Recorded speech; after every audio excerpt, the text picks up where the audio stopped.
할렐루야. 구별된 주일에 함께 예배하는 저와 여러분에게 하나님의 특별한 은혜가 함께 하시기를 간절히 소망합니다.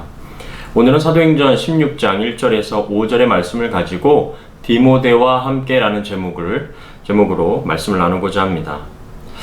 과거에 2009년과 2010년에 한국 교회 인원수는 사상 최고치를 기록했다고 합니다. 약 880만 명이었던 교인 수가 10년이 지난 지금 약 17만 명의 교인 수가 빠져나간 것으로 확인이 되고 있습니다. 이와 같은 이유에는 지금 한국의 출산율이 0.84%로 저출산의 문제도 있지만 이 교회가 가지고 있는 목회자와 또 리더십의 문제, 교회의 권위적인 자세와 세상과 소통하지 못하는 등의 여러 가지 문제가 제기되고 있는 것이 사실이죠. 저는 특별히 얼마 전 한국에서 발생한 양부모의 학대로 죽은 어린 정인이 사건을 보면서 한국 그리스도인들이 유독 가지고 있는 신앙의 문제, 더 나아가 우리가 품고 있는 잘못된 신앙은 도대체 무엇일까를 계속 고민하고 생각해 보게 되었습니다. 마치 내가 어떻게 살아도 예수님만 믿으면 그분이 다 해결해 줄 것처럼 믿고 있는 신앙, 어떻게 살아도 구원받을 수 있을 것처럼 믿는 신앙, 이것을 우리는 흔히 종교 괴물이라고 표현하는 신앙인데요. 이러한 신앙은 절대로 올바른 신앙이, 건강한 신앙이 아니라는 것입니다. 새벽 예배, 수요 예배, 금요 철야 예배까지 빠지지 않고 열심히 예배하면서 그런 사람들이 자녀를 학대하고 부정과 불법을 저지르는 삶을 산다면 어떤 자녀가 교회에 또 어떤 젊은이들이 그 부모가 믿는 신앙, 그 장로님, 그 권사님, 그 집사님이 믿는 신앙을 따르고 본받고 싶어 하겠습니까? 이런 심각하고 안타까운 마음을 가지고 도대체 예수님을 믿는다는 것은 무엇일까를 고민할 수 있는 저와 여러분이 되었으면 좋겠습니다. 오늘 함께 나눌 말씀은 1차 선교 여행의 한 팀이었던 이 바울과 바나바가 바나바의 조카 마가 요한의 일로 다투고 두 팀으로 나뉘어져서 이제 2차 선교 여행을 시작하게 되는 지점에 와 있습니다.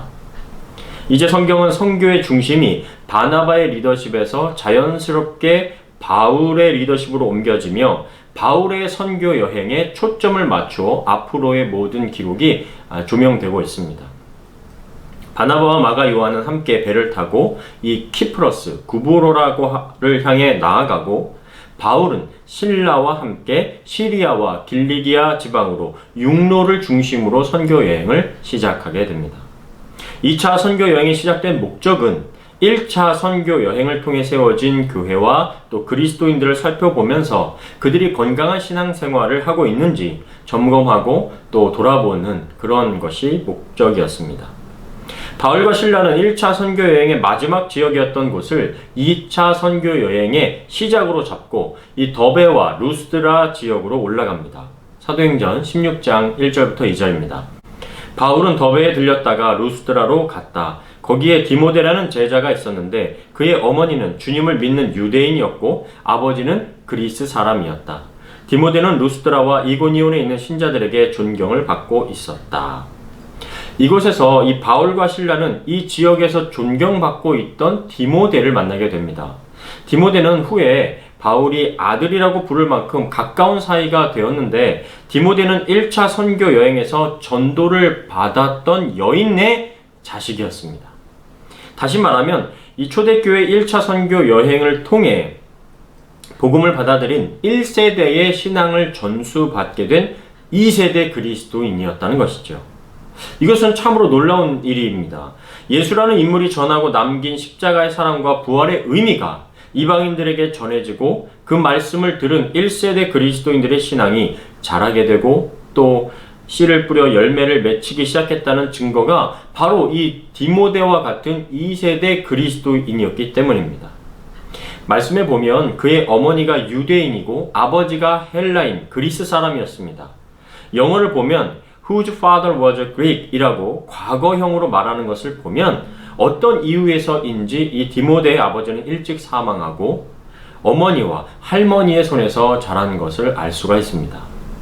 바울이 디모데에게 쓴 편지인 디모데 후서에 보면 이 디모데의 신앙이 누구로부터 어떤 신앙을 물려받았는지 잘 나타나 있습니다.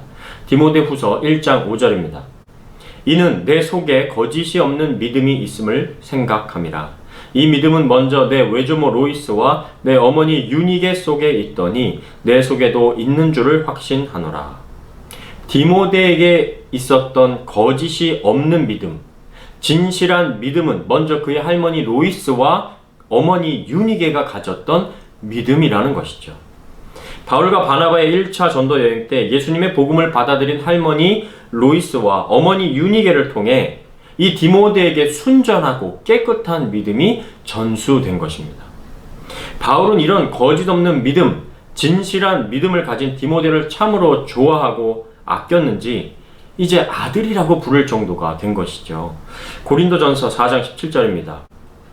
이런 이유 때문에 내가 주님 안에서 신실한 나의 사랑하는 아들 디모데를 여러분에게 보냈으니 내가 각처의 모든 교회에서 가르치는 것과 일치하는 그리스도 예수님 안에서의 내 행동 원리를 그가 여러분에게 말해줄 것입니다. 고린도 전서뿐 아니라 다른 곳에서도 믿음의 아들이라는 호칭으로 두 사람의 신뢰와 사랑의 관계를 느끼게 합니다. 이렇게 바울은 2차 선교 여행의 시작점에 있어서 디모데를 만나게 되고 아직 젊고 좀 어리지만 새로운 동역자와 함께 선교 여행을 함께 하기를 원하게 됩니다. 사도행전 16장 3절입니다. 그래서 바울은 디모데를 데리고 다니려 하였으나 그의 아버지가 그리스 사람인 것을 아는 그 지방 유대인들 때문에 그를 먼저 데려다가 할례를 행하였다. 여러분, 지금 우리가 방금 그냥 읽고 지나친 말씀이지만 지난주 우리가 나누었던 사도행전 15장의 말씀을 기억하시는 분들 중에 지금 바울이 디모데에게 할례를 행했다는 말씀에서 이상하게 느껴지시는 분들이 있을 것입니다. 지난주 나눈 예루살렘 회에서 결정된 내용이 무엇이었죠? 바리새파 그리스도인들이 이방인들도 할례를 받아야 한다는 주장에 바울 사도가 얼마나 격렬하게 반대하고 베드로 사도와 또 야고보 사도가 어찌 우리도 감당할 수 없는 짐을 이방인들에게 지우려고 하냐며 결의한 내용 말이지요. 그랬던 바울이 지금 디모데를 데려다가 할례를 행하였다는 것입니다. 이 모습을 보면서 성경을 연구하는 학자들조차도 혼란스러워서 이 사도행전의 바울과 서신서를 기록한 바울은 다른 사람일 것이다 라고 혼란스러워하는 사람도 있습니다. 그런데 지난주 말씀을 나눈 것과 달리 바울이 이상하거나 말을 바꾸고 왔다 갔다 하는 것이 아니라 예수 그리스도의 복음의 본질은 지키고 비본질적인 것에는 자유로운 태도를 지금 유지하고 있는 것이죠. 바울이 디모데를 선교 여행에 동참시키며 할례를 시킨 이유가 무엇이라고 기록되어 있죠? 그 지역에 사는 유대인들에게 걸림이 되지 않기 위해서였습니다.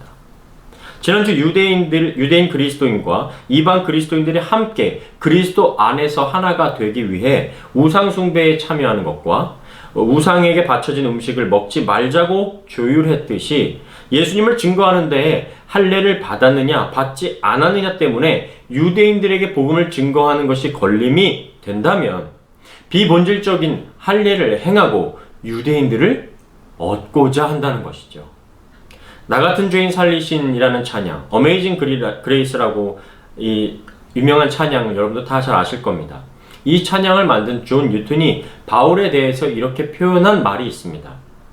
바울은 비본질적인 것들에 대해서는 갈대였으며 본질적인 것들에 대해서는 철기둥이었다. 정말 기가 막힌 표현인 것 같습니다.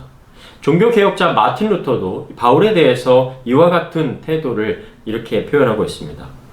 바울은 믿음에서 강하고 사랑에서는 부드러웠다. 저는 우리 한국교회가 감소하고 다음 세대에게 신앙을 제대로 전수하지 못한 안타까운 원인 가운데 하나를 바로 이 부분에서 찾고 싶습니다.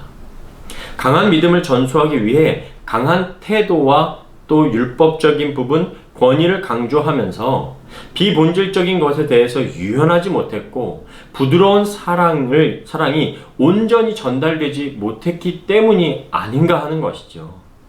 그래서 이웃의 아픔 또 성도들의 고통, 형제와 자매가 진정한 자유의 복음을 알고 나누는 것보다 내 문제 해결과 기복적인 신앙에 머물렀기 때문은 아닌가라는 것입니다.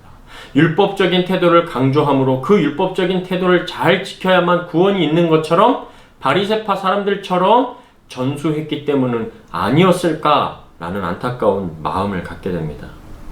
그것은 결국 종교 괴물을 만들어 다른 사람이 예수님을 믿든 말든 상관없이 예수님 없는 오직 예수만을 외치면서 믿음이 나는 좋다라는 착각을 하고 있지는 않았느냐는 것이죠. 그래서 바울은 고린도전서 9장 19절부터 20절에 이렇게 말씀하고 있습니다. 내가 모든 사람에게서 자유로우나 스스로 모든 사람에게 종이 된 것은 더 많은 사람을 얻고자 함이라. 유대인들에게 내가 유대인과 같이 된 것은 유대인들을 얻고자 함이요. 율법 아래에 있는 자들에게는 내가 율법 아래에 있지 아니하나 율법 아래에 있는 자같이 된 것은 율법 아래에 있는 자들을 얻고자 함이요. 누군가에게 다가가기 위해서는 그 사람의 상황과 마음을 이해하려는 태도와 마음이 참으로 중요하죠. 요즘 참 많이 사용되어지고 있는 말로 표현하면 바로 공감하는 것이 중요하다는 것입니다. 캐나다에 이 원주민 선교를 하시는 분의 이야기를 들은 적이 있습니다. 원주민들은 유럽의 백인들이 십자가를 앞세워 억압하고 착취했던 뼈아픈 상처가 있기 때문에 아무리 백인들이 그 생명의 복음을 들고 들어가려고 해도 원주민들이 잘 받아들이려 하지 않는다라는 것이죠. 그런데 어떻게 보면 이 원주민들과 비슷하게 생긴 동양인들이 다가가면 이미 생김새가 비슷하고 백인들과 다른 것만으로도 접촉점이 더 쉬워진다는 이야기를 들었습니다. 이 원주민 선교사님의 농담 반 진담 반의 이야기가 좀 이 공감이라는 것을 좀 더 쉽게 설명해 주신 것 같습니다. 바울은 유대인 그리스도인들을 얻기 위해서 할례받는 것이 문제되지 않는다라는 것입니다. 비본질적인 것이기 때문이죠.